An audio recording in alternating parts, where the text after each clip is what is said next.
My short film conforms to the conventions of crime dramas because Frank Lucas wants to be rich and powerful and stay out of prison. He wants the fear and intimidation that gangsters like him have. Richie Roberts wants Frank Lucas in prison for all the people Frank has killed, all the people he has hurt. Richie is a good cop and detective, Frank is an evil mob boss. Both Richie and Frank are the antagonists of this film. The plain white room of the DLD studio was similar enough to the look of an interrogation room to be used in my production. Since in my production, gang leader Frank Lucas is being interrogated by Detective Richie Roberts to expose the other organised crime names in Harlem, as well as the corrupt policemen and celebrities and other public figures there, in return for a reduced prison sentence. No colour filters were used to make the interrogation look more realistic. Richie Roberts has a notebook and pen for taking notes, as police interrogating criminals tend to have, and the coffee cups were for an overworked Richie Roberts to stay awake, as well as Frank being tired from the stress of being exposed as a gangster and living that life of crime in general, as well as making it easier for Frank to talk by making him more comfortable.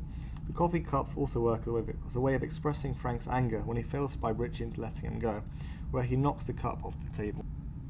Richie's formal clothes reflect what policemen wore in the 1970s, while Frank's casual clothes reflect his loss of power, moving from multi-millionaire mob boss to regular criminal, as everything he bought with money made illegally is taken from him by the police, since Frank Lucas normally wears fancy formal clothes such as suits, fur coats or tuxedos, all bought with drug money.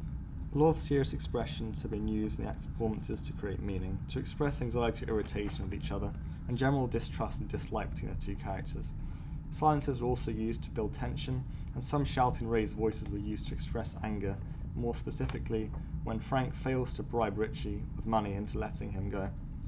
And stern voices were also used from Richie when he's trying to scare Frank into becoming a police informant by telling him that he'll end up in jail for the rest of his life if he doesn't expose the corrupt policemen and other corrupt officials and celebrities and other criminals in Harlem. The mise en scène conforms to the genre conventions of crime dramas in my production, The Interrogation. This in terms of the locations, use of colour, props, costumes, actors' performances and lighting. Low-key lighting was used to mimic the look of an interrogation room. The plain white room of the DLD studio was similar enough to the look of an interrogation room to be used in my production because of the lack of decoration in the room. This conforms to genre conventions of crime drama. No colour was used in my production to make the interrogation look more gritty and realistic, which also conforms to the conventions of crime dramas. Richie Roberts wears the formal clothes that policemen wore in the 1970s, while Frank wears the casual clothes, which is a white t-shirt, which was typical of what gangsters wore in the 1970s, which conforms to genre conventions of crime dramas. The low-key lighting used here conforms to genre conventions of a crime drama to make the film seem gritty and realistic, and to match the look of an interrogation room. It is also used to hide the fact that my production was filmed in the DLD college studio and not an actual interrogation room.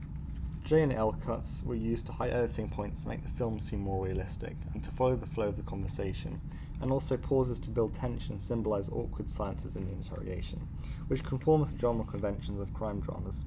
Several pauses were also used to make the conversation between Frank Lucas and Richie Roberts flow more smoothly and sound more natural. I also added a title sequence, The Interrogation, directed by Nicholas Drungas, and an end credit sequence, both in a red and white Times New Roman font similar to what was used in American Gangster. And the title sequence and end credits were added to make the production look more professional. Diegetic sound in the form of tense orchestral music was used to build and maintain tension during the tense moments of my production, to make the soundtracks used in crime dramas so conforms to genre conventions. I used a soundtrack from the film my production is based on, American Gangster, to add authenticity. This was all used to create meaning. The over-the-shoulder shots and medium shots conform to genre conventions and are used to follow the flow of the conversation, making it seem more natural, and the close-up shots are used for the tense moments that the facial expressions of the characters can clearly be seen as a response to what one of them is saying.